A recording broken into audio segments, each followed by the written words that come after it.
mencintai Nabi Shallallahu Alaihi Wasallam adalah merupakan salah satu dari syarat keimanan kita sekalian. Seorang muslim tidak dikatakan beriman kepada Allah dan Rasulnya dan tidak sah keimanannya kecuali manakala dia mencintai Nabi alaihi salatu wassalam. Hakikat mencintai Nabi sallallahu alaihi wasallam adalah dengan cara mengikuti petunjuk beliau alaihi salatu wassalam. Baik dengan cara mengikuti dan mengamalkan apa yang telah dicontohkan dan diamalkan oleh beliau, atau dengan cara meninggalkan apa yang tidak pernah dilakukan oleh beliau alaihi salatu wassalam dan tidak pula pernah dilakukan oleh para sahabatnya. Hari ini diyakini oleh sebagian kaum muslimin sebagai hari kelahiran Nabi sallallahu alaihi wasallam. Bertepatan dengan tanggal 12 dari bulan Rabiul Awal. Padahal apabila kita membaca kitab-kitab sirah Nabi, kitab-kitab sejarah Nabi Sallallahu Alaihi Wasallam, ternyata tidak ada satu riwayat pun yang meyakinkan bahwa Nabi Sallallahu Alaihi Wasallam lahir pada tanggal 12 Rabiul Awal.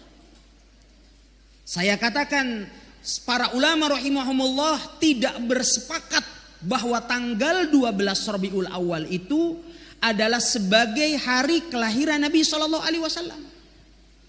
Karena di saat Nabi Sallallahu Alaihi Wasallam dilahirkan, orang tidak begitu memperhatikan terhadap hari kelahiran beliau. Mengapa demikian? Karena saat itu beliau belum diketahui berstatus sebagai seorang nabi. Sehingga orang tidak memperhatikan penanggalan hari kelahiran beliau. Karena beliau belum diketahui sebagai seorang nabi. Beliau baru diketahui sebagai seorang nabi setelah 40 tahun kemudian. Andaikan dari mulai awal telah diketahui bahwa anak yang dilahirkan itu akan menjadi seorang nabi dan rasul, maka pasti orang akan memperhatikan tanggal kelahirannya. Tapi permasalahannya tidak ada seorang pun yang tahu bahwa Nabi Muhammad ibn Abdullah ibn Abdul Muttalib sebagai seorang nabi kecuali setelah 40 tahun kemudian. Oleh sebab itu kemudian para ulama rahimahumullah ada yang berpendapat bahwasannya maulid Nabi atau hari kelahiran Nabi itu tanggal 9 dari bulan Rabiul Awal. Dan ini yang dikuatkan oleh Universitas Al-Azhar Kairo atas penelitian dari Syekh Mahmud Shantut. Sebagaimana disebutkan oleh Dr. Safiur Rahman Al-Mubarakfuri dalam kitabnya Rahikul Mahtum.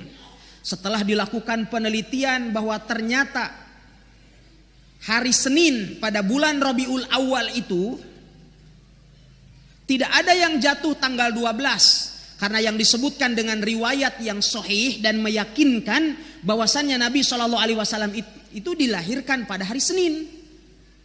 Nah, apabila kita lihat dalam program kalender saat ini bisa kita lacak dengan komputer, bahwasannya hari Senin itu jatuhnya bukan tanggal 12 tapi tanggal 9. Ada yang lain mengatakan itu tanggal 10, ada yang mengatakan tanggal 11, ada yang mengatakan tanggal 12, ada yang mengatakan tanggal 13. Para ulama berbeda pendapat. Perbedaan pendapat para ulama ini mengisyaratkan kepada kita sekalian bahwa memang perayaan untuk merayakan Maulid Nabi alaihi salatu wasalam tidak ada di zaman Nabi, tidak ada di zaman sahabat, tidak ada pula di zaman tabi'in. Karena andaikan itu adalah merupakan sesuatu yang rutin dilakukan oleh kaum muslimin, maka para ulama tidak akan berbeda pendapat di dalam menentukan kapan Rasulullah SAW lahir. Sekarang apabila kita bertanya kepada setiap muslim tanggal berapa Idul Fitri dirayakan, maka semua akan menjawab dirayakan pada tanggal 1 Syawal.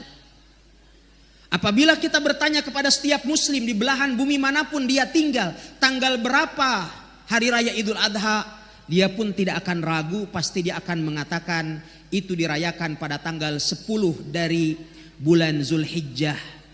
Mengapa dia tidak ragu dan sepakat semuanya itu ditetapkan tanggal 10 Zulhijjah? Karena setiap tahun kaum muslimin merayakannya. Tatkala kemudian kaum muslimin tidak merayakannya di zaman Rasulullah, tidak pula di zaman sahabat, tidak juga di zaman tabi'in, bahkan di zaman tabi'ut tabi'in, maka kemudian terjadilah perselisihan pendapat dari kalangan para ulama tanggal berapa Rasulullah SAW dilahirkan. Dan yang lebih menarik lagi berkenaan dengan tanggal 12 dari bulan Rabiul Awal itu adalah merupakan tanggal yang disepakati oleh seluruh ahli sejarah bahwa tanggal 12 Rabiul Awal itu adalah hari kematian Nabi alaihi salatu wasallam, dengan tanpa ada perbedaan pendapat dari kalangan para ulama tentang masalah ini. Sehingga tatkala hari ini kita jadikan sebagai salah satu hari yang mulia, yang seakan hari yang istimewa, kemudian kita harus bersenang dan bergembira pada hari ini. Sebenarnya kita bergembira atas kelahiran Nabi atau atas kematian Nabi alaihi salatu wasallam. Karena yang disepakati justru adalah tanggal 12 itu hari kematian, bukan hari kelahiran. Karena hari kelahiran diperselisihkan oleh para ulama. Tetapi sebenarnya siapa sih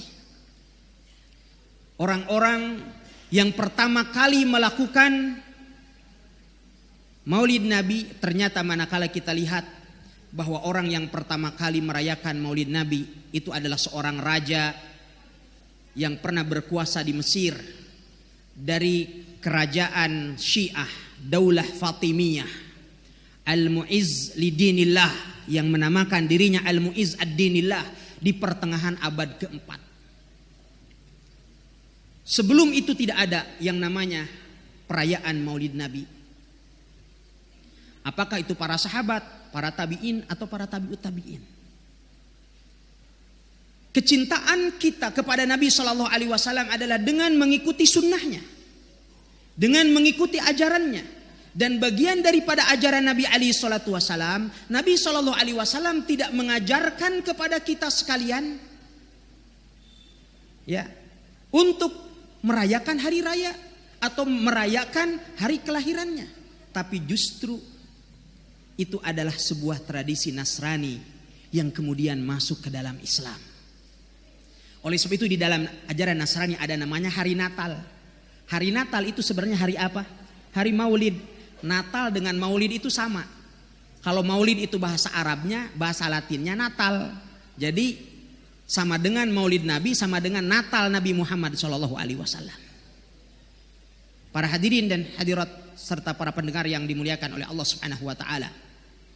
Oleh sebab itulah orang-orang yang tidak mau merayakan Maulid Nabi SAW itu adalah bukan orang-orang yang tidak mencintai Nabi alaihi salatu wasallam. Demi Allah, sesungguhnya mereka tidak merayakan Maulid Nabi justru adalah merupakan konsekuensi dari kecintaan mereka kepada Nabi sallallahu alaihi wasallam. Karena mereka, bagian dari kecintaan mereka terhadap Nabi SAW, mereka meyakini bahwasannya agama yang dibawa oleh Nabi SAW itu telah sempurna dengan turunnya firman Allah Subhanahu Wa Taala, Al-Yauma akmaltu lakum dinakum wa atmamtu alaikum ni'mati wa raditu lakumul Islam madina.